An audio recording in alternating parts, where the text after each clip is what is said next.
so yesterday I did Station 1, Question 1, and talked a little bit about Station 1, Question 2. And then we're going to look at Station 1, Question 3 right now. So I'm going to pull that up on my document camera and kind of go through it with you on a notebook. So find the limit.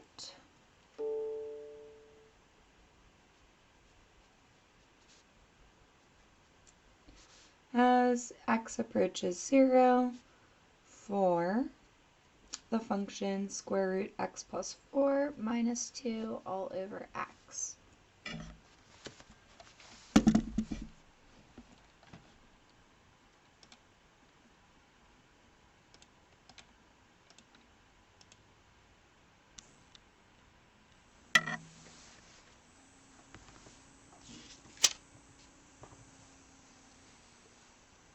Okay, I'll give that a second to focus.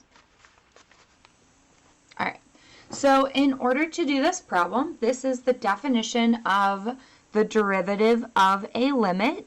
This problem represents the derivative of the function f of x equals the square root x, and you're finding the derivative of that function at x equals 4. So what you're seeing here is the limit as x approaches 0 of f of x plus h minus f of x all over, in this case, instead of h, or it's x, and this is kind of like your x plus a, f of a. And basically what you're seeing is the a value of 4 plugged in. And what we need to do in order to simplify this problem is to find the complex conjugate of the numerator. So we have the limit as x approaches 0 of square root x plus 4 minus 2 all over x times the square root of x plus 4 plus 2 all over the square root of x plus 4 plus 2. And then when you simplify that, what happens is that we get the square root times the square root. So the top is what we call difference of squares in reverse. So you have the limit as x approaches 0 of x plus 4. And then minus 2 times positive 2 gives you negative 4. And the inside terms would cancel. So the negative 2 square roots of x plus 4 and the positive 2 square roots of x plus 4 would cancel. And then that's all over x times the quantity x plus 4 plus 2. So in your numerator, the positive 4 and negative 4 would cancel. That would leave you with x over x, so they're going to cancel. So you end up with the limit as x approaches 0 of 1 over square root x plus 4 plus 2. And then you're going to plug in 0, and you get 1 over the square root of 0 plus 4 plus 2, which is 1 over the square root of 4 plus 2, which is really 1 over 2 plus 2, which is 1/4.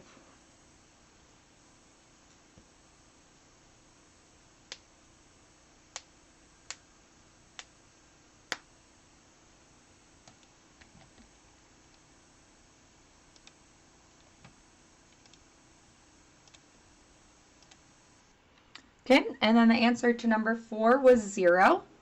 So if there are no other questions about Station 1, we're going to move on and down to Station 2's answers. And then, like I said, if you want to send a Teams or a Zoom chat message with any questions you have on this station, I will gladly go over them before we move on to Station 3. So go ahead, take a minute and check the answers to Station 2.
All good?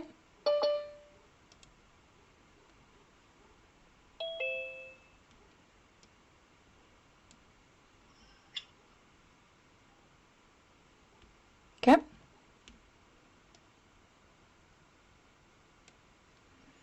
Moving down to station 3. So I've stressed numerous times the importance of tangent lines. They're not going to go away. We're going to see them all year in calculus. So it says find the equation of the normal line to the curve. The normal line is the opposite reciprocal slope of our tangent line.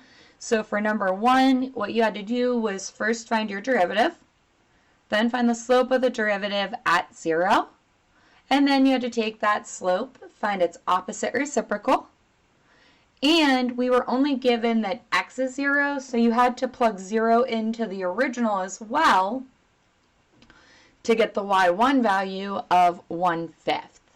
So lots of tiny pieces of algebra all coming together to create the equation of the normal line to our curve at x equals 0. And number 2, you wanted to find all the x values of that graph where the tangent line is horizontal. A horizontal tangent line occurs at the zeros of the derivative. So again, a horizontal tangent line will occur at the zeros of the derivative. So you had to find your derivative, and then you had to find the zeros of that derivative. So the derivative of f of x was x cubed. So a cubic function will have 3 real zeros. And what you can see, we have 3 solutions. 0 plus or minus root 3 acts as 2 values. Number 3, find the equation of the tangent line to the curve y equals the square root of 3x minus 1. That is perpendicular. Perpendicular is another way of saying the normal line. So again, to that curve. So parallel would have the same slope. Perpendicular will have opposite reciprocal slope.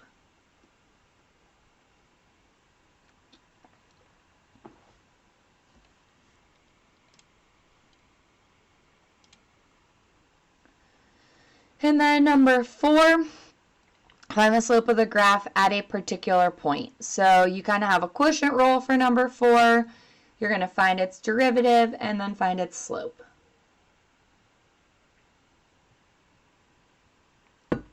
McBride? Yes. Can we do number 3, please? Yes, we can.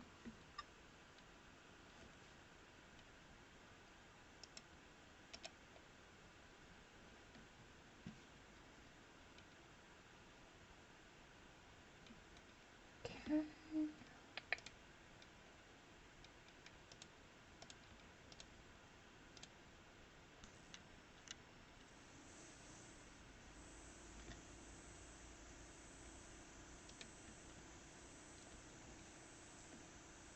Alright, so basically guys, what I did, because I forgot to hit record, is found the line, solve for y equals mx plus b.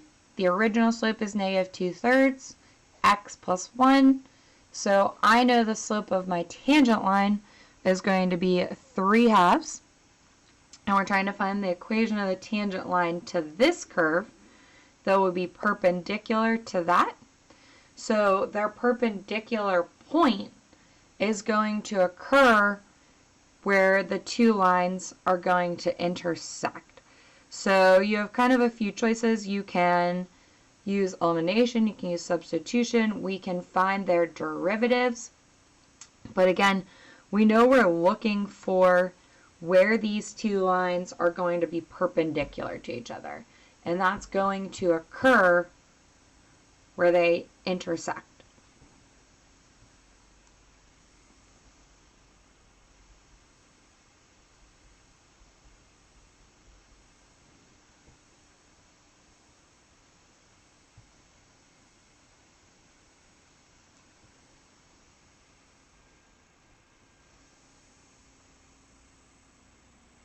So in order to get rid of that square root, you could square both sides.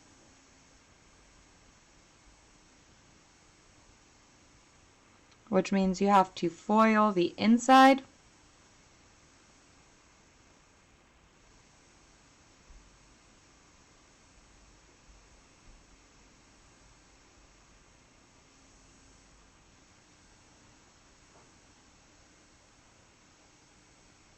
And then get all your x's on one side.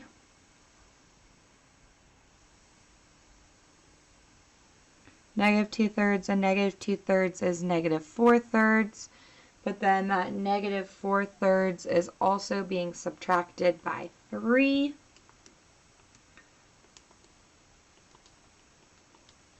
So I would change my 3 to have a common denominator. So it's kind of like subtracting negative 9/3. So that would give you negative 13/3.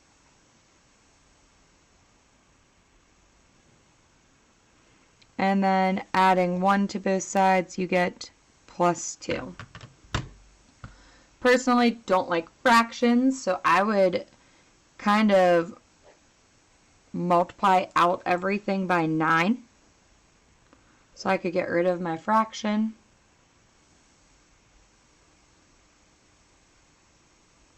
So you'd take 13 times 9 and divide it by 3.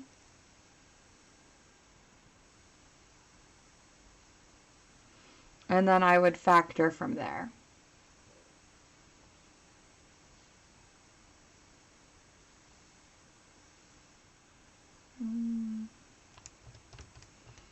So 4 times 18 is 72. So I need factors of 72 that sum to 39. So we know that this is both positive and my middle is negative. The only way to have a negative middle term and a positive on the outsides is for both factors to be negative.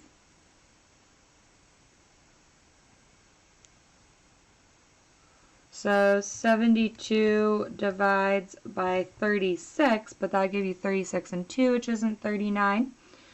Then 72 divides by 18 and 4.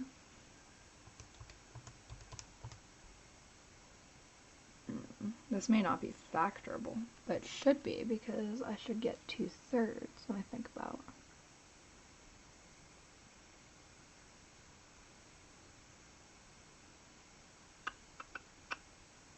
4 and 9. So that makes that 2.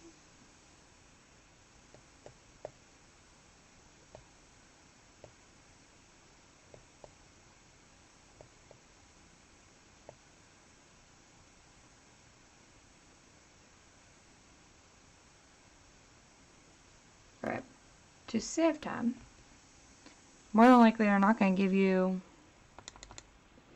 one that would challenge or give fractions like that unless it was a calculator question anyways. So it should factor. Let's go into our calculator.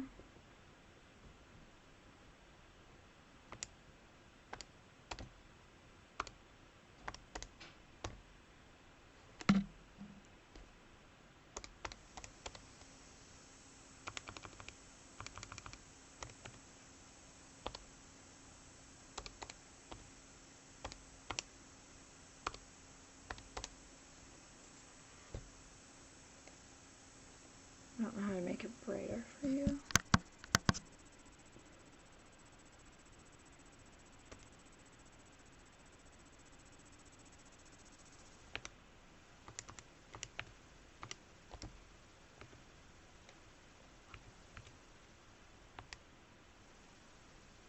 There we go. So there's my square root. There's this. Second trace. Go to intersect.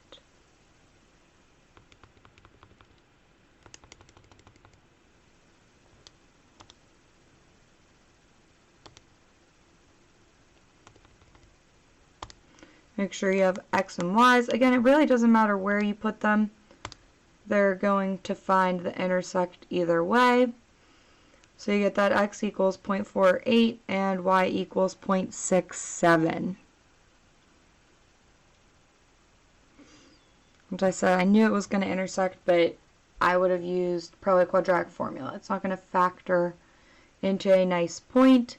And then we're going to take those, the square root of 676, and plug them in so that we can create our equation of the tangent line to the point at which they intersect each other.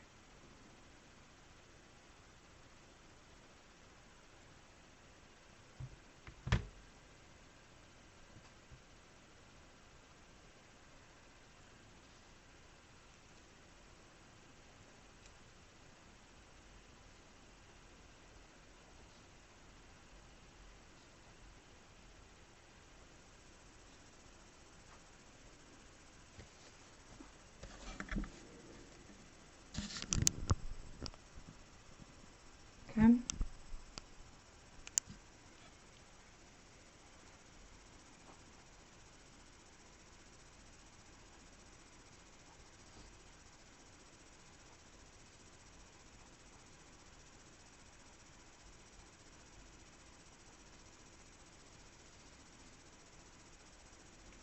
In case you forget your quadratic formula, it's negative b plus or minus square root of p squared minus 4ac all over 2a. And then from there you would use your y1s and your x1s. Our slope we got here. And to plug into our tangent line.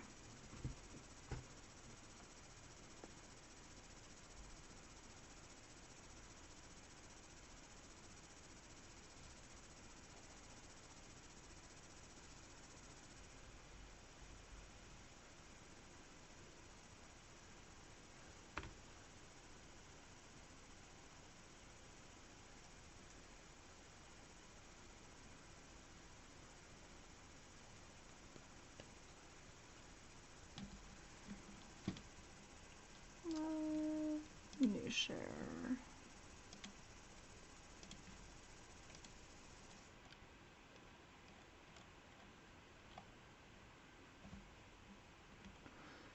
So station 4 is going back to our trig, and we did trig on Monday. And really, the trig derivatives are going to come a lot into play after our chapter test. I guess mid-chapter test, but the second half of the chapter involves inverses. So we're going to look at inverse trig derivatives, and we're going to look at inverse functions. So we're going to look at the e's and the ln's. I know there was a couple e and ln's that popped up on that Delta Math, but they popped up with the definition of the derivatives, so you're able to do them because you understood like the ln of zeros. You could take the e to the 0, and those were the types of problems you were getting for the definition of the derivative. Next week, probably on Friday, we're going to actually find the derivatives of e and ln. So number 1, derivative of t squared sine t squared is 2t squared cosine t squared plus 2t sine t squared. Derivative of cosecant cubed. So in order to do that problem, you really needed to think about the fact that you were rewriting that problem as y equals -4, and that cosecant was really inside a bubble, all being raised to the 3rd power. So that when you do your chain rule, you take the derivative of the outside of that bubble,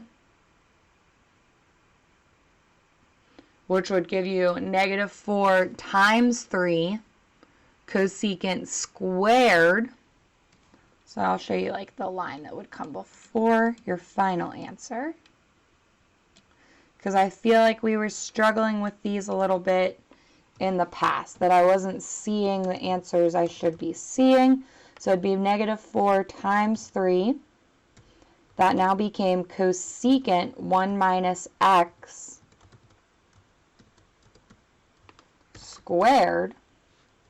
But we have to take the derivative of the inside of those brackets, which the derivative of the inside is negative, because the derivative of cosecant is negative cosecant x minus, or 1 minus x, cotan 1 minus x.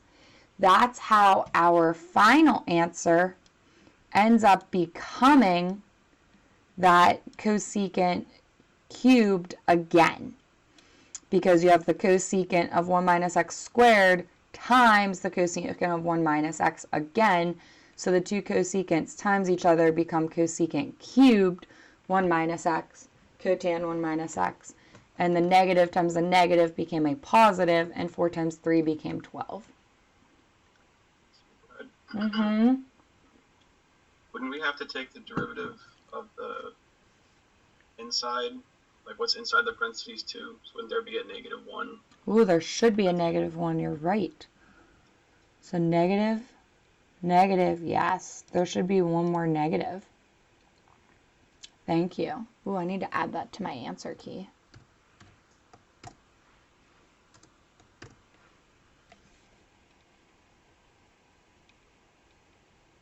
Because the derivative of 1 is 0, and derivative that is negative 1. Thank you. I have to update that.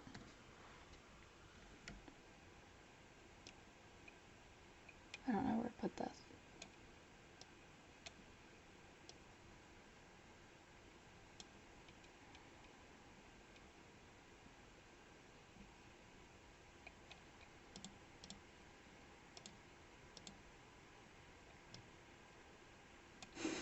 Although it's not going to stay when I post it, but at least it's there now.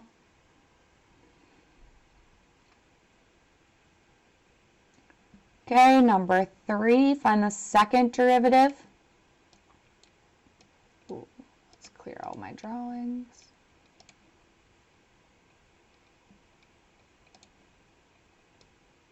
Okay, find the second derivative of that function. And then find the derivative of this, and then we'll get down to the next one. Are there any questions on 3 or 4? Did I make a mistake on my signs again? I hope not. I think I just forgot to type it, to be honest. I have to get out my real binder and look.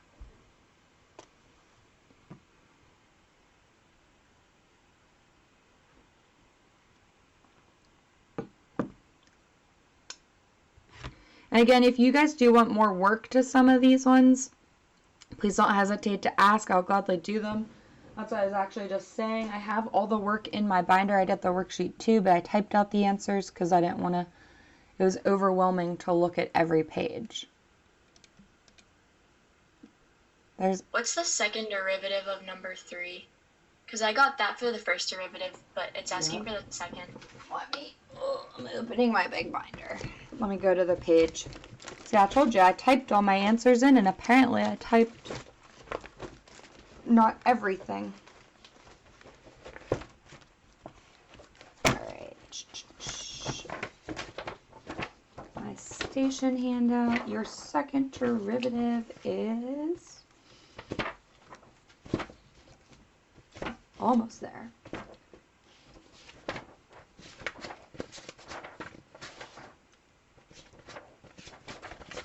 Alright, station, what is this, 4? Yeah.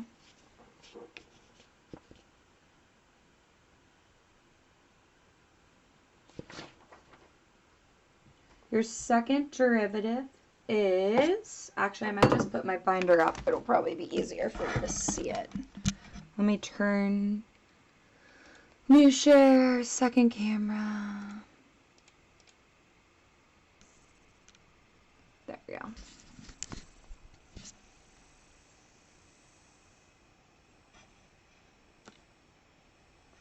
It's way down here.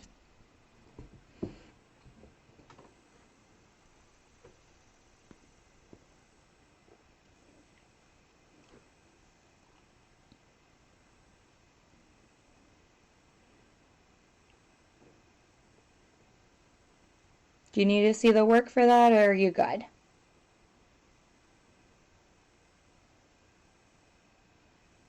Oh yeah, look, I did have a negative on this one. I changed mine. That makes me feel better. I just failed to fix it on there. Well, now I'm staying with my other answer key.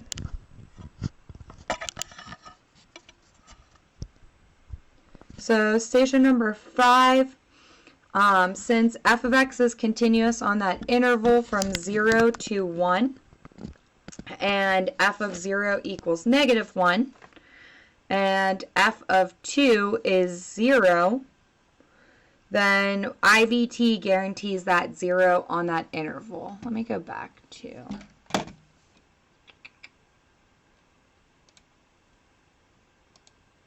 the PDF.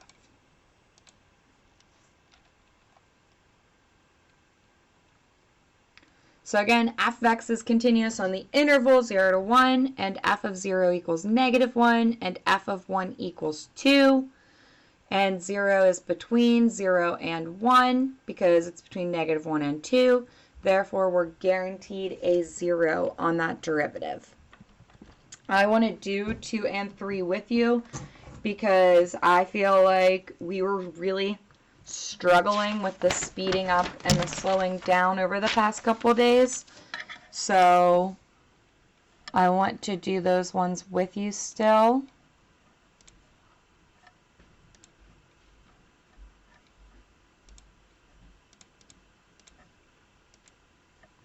So let's look at number 2. It says a particle's position is given by x of t equals tan t minus sine t at time t equals 5 pi over 6.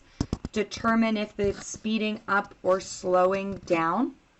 So what we need is x prime of t, which is v of t. So you have to find, okay, what is the derivative of tangent? The derivative of tangent is secant squared. What is the derivative of sine? Derivative of sine is cosine. So then you have velocity equals secant squared t minus cosine t. And we are looking at our velocity at 5 pi over 6. So when you look at your velocity at 5 pi over 6, that is a unit circle value. So all you have to do is think about, okay, secant squared is really the same as the secant of 5 pi over 6 minus the cosine of 5 pi over 6. So 5 pi over 6 is in quadrant number 2. So the cosine in quadrant 2 is negative. So the cosine of 5 pi over 6 is going to be the negative square root of 3 over 2. And then secant is 1 over the cosine. So the secant would be 1 over that answer. So that's kind of like saying 2 over the square root of 3. And we know that it's being squared. So our answer is going to become positive. So even though it's negative 2 over the square root of 3, it's being squared. So that there you go. That square root's going to get canceled. The negative's going to get canceled. And you end up with 4 over 3. Minus a minus is a positive root 3 over 2. And then the idea is we don't care what that answer is. I just care about the sign of the answer. So 4/3 plus square root of 3 over 2 is positive. So what that means is the velocity is positive at that point.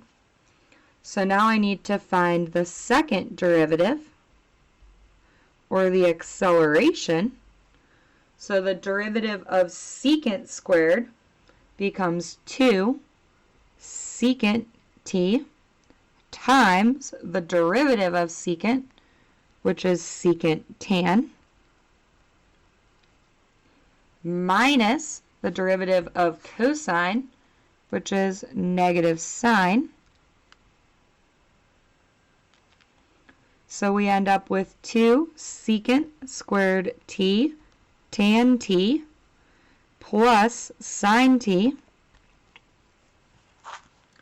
And we already know at 5 pi over 6 what secant is. We'll have to determine what tan and sine are.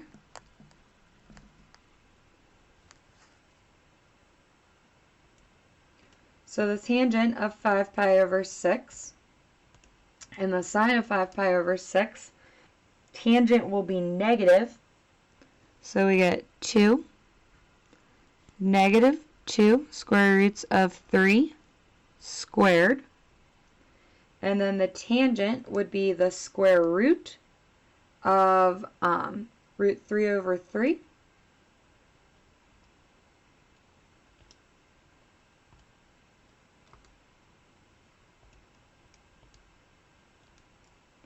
And our sine would be 1/2.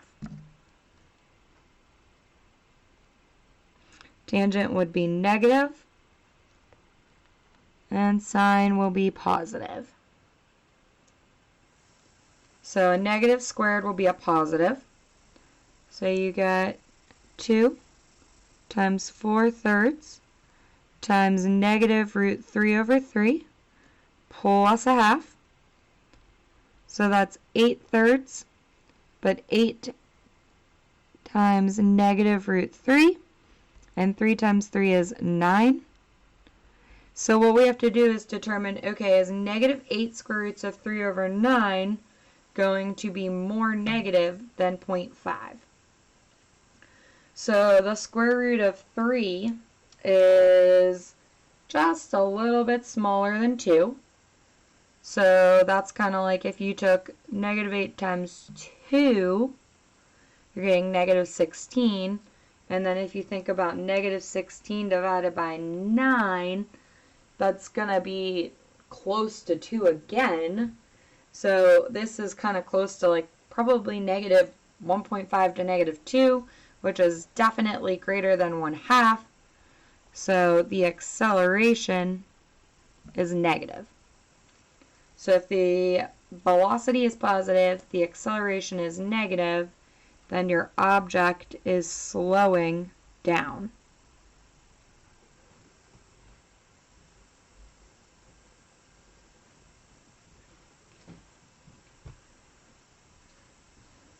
Number 3, if the position of a particle along a horizontal line is given by, find its average rate of change and instantaneous. So again, average is x of 6 minus x of 0 all over 6 minus 0, because you need the average rate of change, so you need position over time. So x of 6 is going to be, well, 6 cubed is 216. 216 divided by 3. 21 divided by 3 is 7. So 72. And then 6 squared is 36. And then 3 times 6 is 18. Plus 4. Minus 4. So those two cancel, all over 6. So 72 minus 36 is 36. 36 minus 18 is 18. 18 divided by 6 is 3. So the average rate of change of that particle would be 3 units over time. So it didn't give you like units over time. So it'd just be like change in position over change in time, or 3. And then letter B is the instantaneous. So that's x prime of 3. So that would be like 1/3 times 3 times 3 squared minus 2 times 3 minus 3, because your derivative would be x prime of t equals t squared minus 2t minus 3.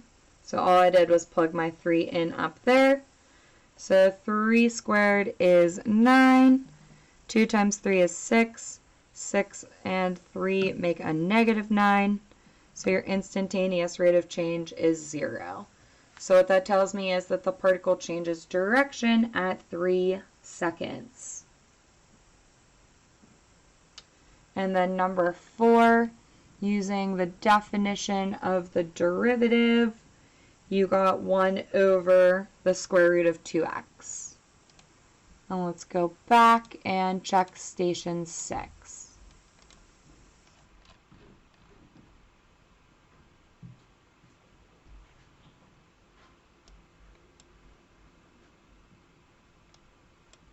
So station 6 is kind of a warm-up to what we would be doing on Wednesday of next week, which is multiple choice questions. So number 1 is C, 2 is E, ow, 3 is D, and 4 is A, and 5 is D.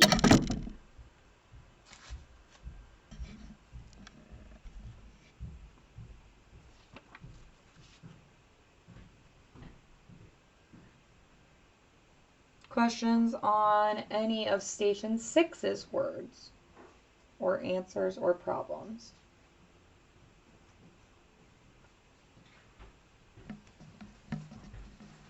Lie, Mrs. McBride, I got all of those wrong. Oh no. Okay, I'll talk about them then. Oh, except number 1, actually. I got number 1. Okay. So let's talk about 2 then. So number 2, it says let f of x equal, which of the following statements are true? So f is defined at 0. So basically all number 2 is saying is, can I find f of 0? So can you find f of 0? Yeah. Because what you could do is say, okay, here's 0. F of 0 is 1. So letter I, number I, whatever you want to say, Roman numeral I, f of 0 is 1, therefore it is defined. So if you had A, then at least you got I right. Letter 2 is x approaches 0, the limit exists. And this is the one that throws us off all the time. The limit does exist because the left and the right hand limit are both coming from the top part of this function. So the left hand limit and the right hand limit, I'm trying to pull it up. Here we go. So the left hand limit and the right hand limit of that problem are actually the limit as x approaches 0 from the left is capital F of x equaling the limit as x approaches 0 from the right of capital F of x, because x does not equal 0 and x equals 0. So what that means is that function could be approaching like something like this, where the function looks like that, but then it has that removable discontinuity.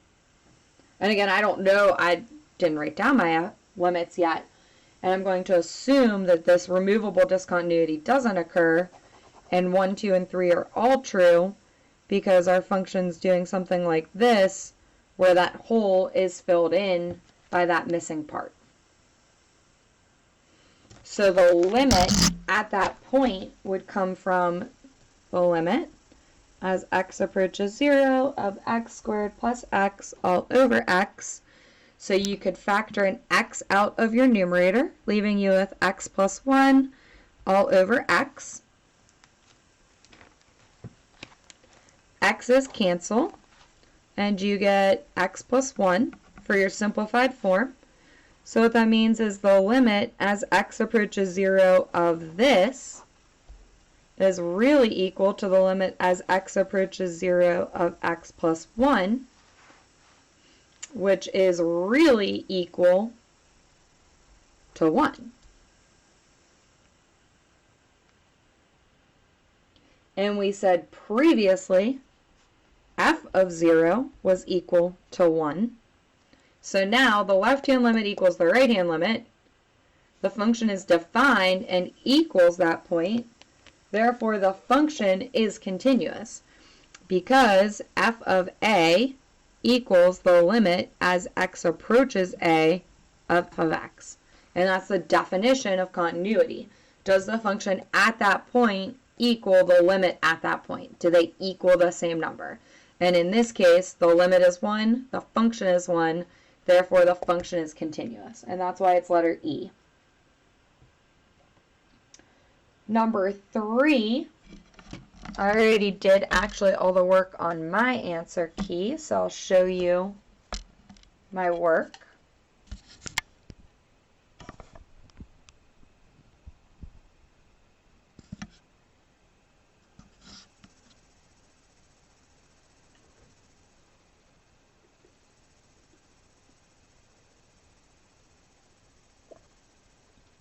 So once again, we want to determine, is it going to be continuous and indifferentiable? So in order to be both continuous and differentiable, the function has to exist, which means it has to be continuous.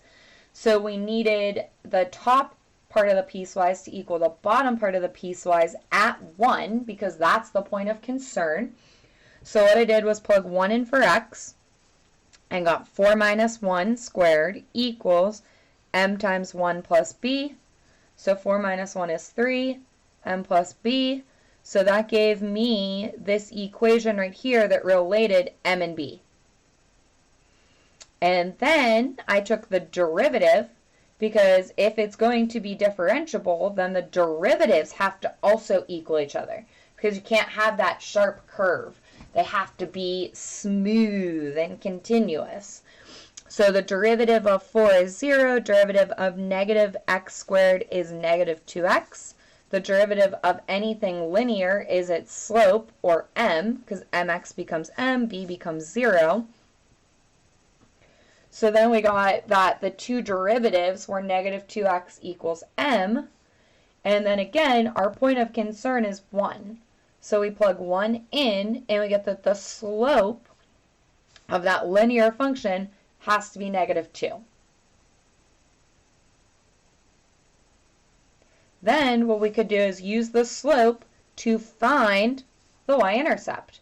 Because I have an x value, I have a slope, I can find b. So what I did is then plug negative 2 in for m. So you have 3 equals negative 2 plus b. Therefore, b is equal to 5, which is option number D.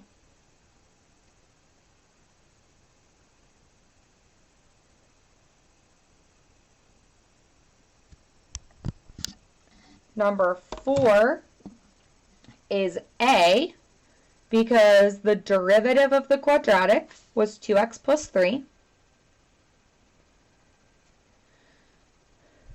And then it says, is the line x plus y equals k, where k is a constant, well, then that means that the derivative of that would just be y equals negative x plus k, so then it would just be y equals negative 1.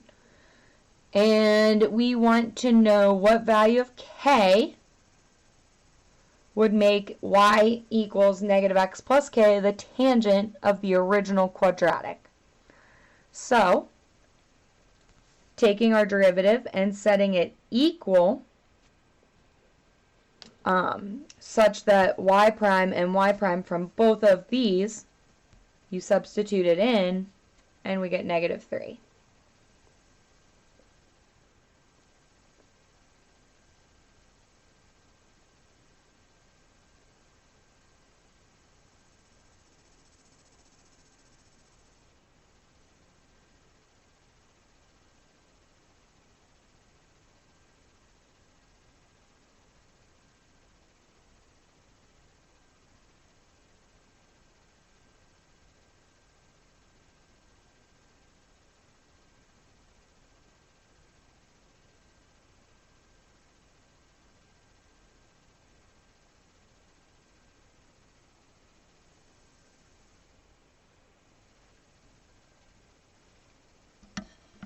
And then 5 is definition of the derivative again.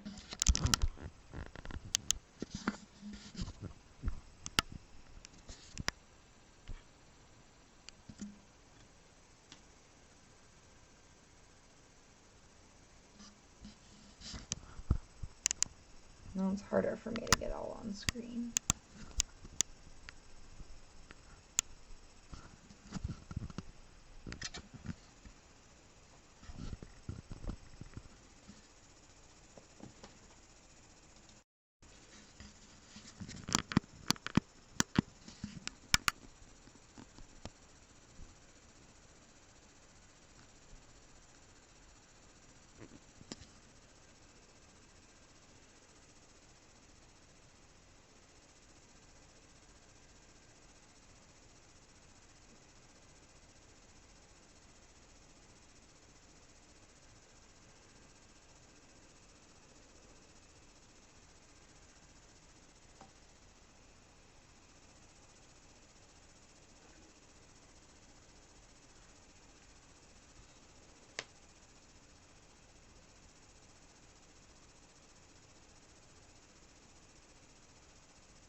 What we're going to do for the rest of time and your homework over the weekend, and there's already a Dropbox on Fusion, is the mid-chapter 3 test review.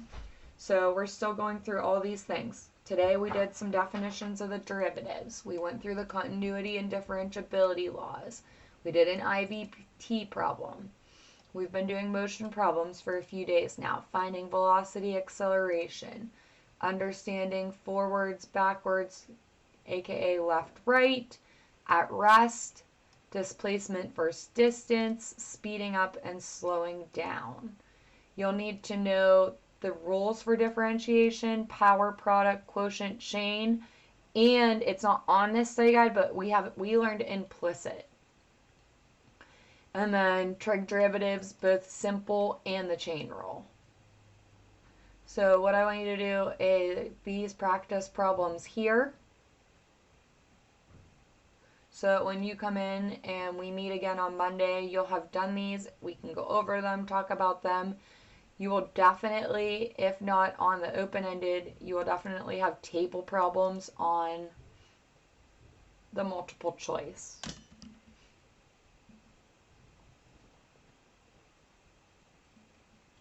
All right. Have a wonderful rest of your day, and if you need me, I'll have my Zoom up and on and can answer questions about this handout while you work on it.